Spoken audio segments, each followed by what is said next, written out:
là, je vais faire une parenthèse parce que c'est un gros sujet de discussion dans le monde de la réadaptation, dans le monde médical.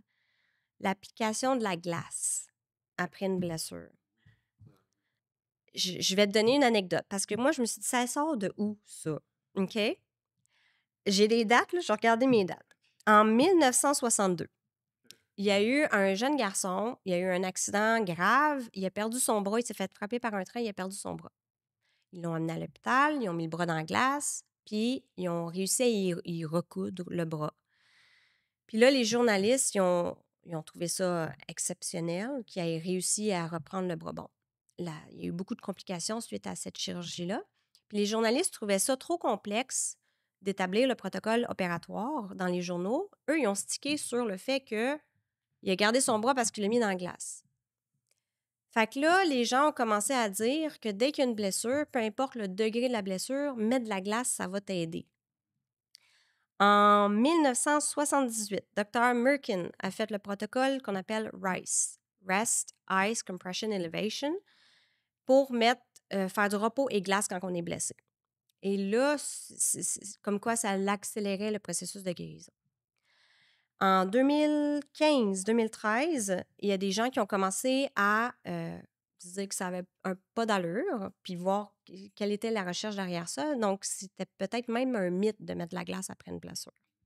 Puis même en 2015, Dr. Merkin y a réaffirmé qu'en effet, le repos et la glace, ça n'améliore pas la guérison, c'est plus le mouvement qui est bénéfique. Tout ça pour dire que quand on met de la glace après une blessure, on coupe le processus inflammatoire. Les gens ont tellement peur de l'inflammation aujourd'hui, on veut de l'inflammation quand on est blessé. Quand il y a une blessure, il y a 3 phases de récupération. Inflammation, c'est inflammation, réparation, remodelage. J'avais les mots en anglais.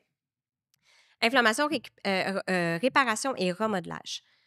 Pour avoir de la réparation puis du remodelage, il faut que tu aies de l'inflammation. Si tu coupes ton inflammation, tu vas retarder toutes les autres étapes et tu peux même affecter la structure de tes tissus.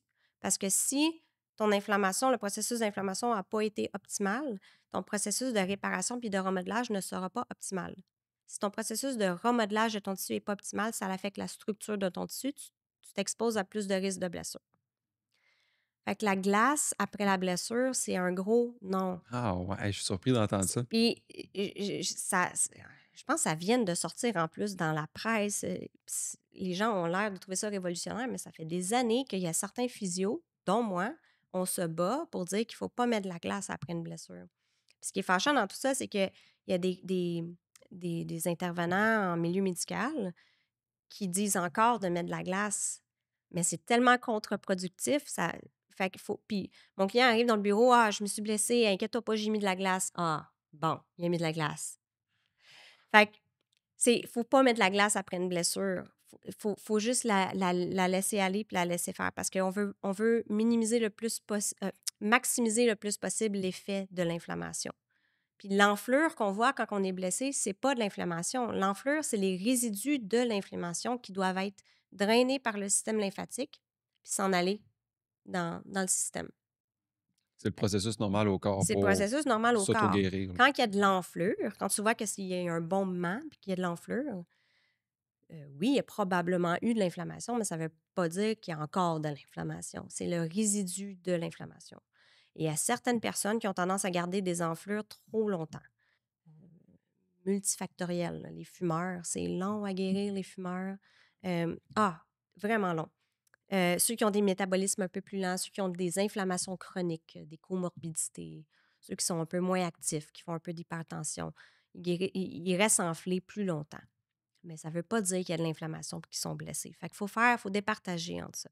Fait que la glace pour les blessures, c'est non. Fait que tu conseillerais quoi si on met Rien. pas de la glace? Tu mets Rien, rien. rien, rien? Rien. Ah ouais, OK. Rien. Ben là, attends. Ça dépend du degré de la blessure, là. Je veux dire, si c'est fracturé, on doit immobiliser, bien évidemment.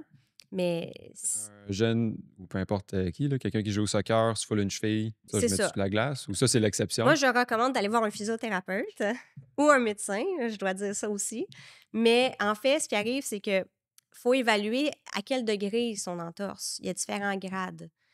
Puis, ultimement, des entorses chez les jeunes, des fois, on peut suspecter aussi des fractures sont tellement mobiles Fait qu'il faut s'assurer qu'il y a pas de fracture. Fait qu'il y a des tests puis des questions qu'on pose puis ça nous dirige un peu vers les diagnostics, même si on peut pas en faire en tant que physio, mais il y a des tests qu'on peut diriger pour, confirmer des diagnostics. Mais si, mettons, tu t'es juste un peu, tourné la cheville, tu es capable de marcher dessus, c'est un peu enflé, c'est pas trop bleu, parfait, mets pas de glace. Au pire, déload-toi pendant quelques heures, quelques jours, puis après recommence à marcher dessus assez rapidement. Tu veux garder le mouvement. Le mouvement, c'est vraiment ta meilleure pilule, de bouger progressivement. Va pas mettre de la glace là-dessus, vraiment pas.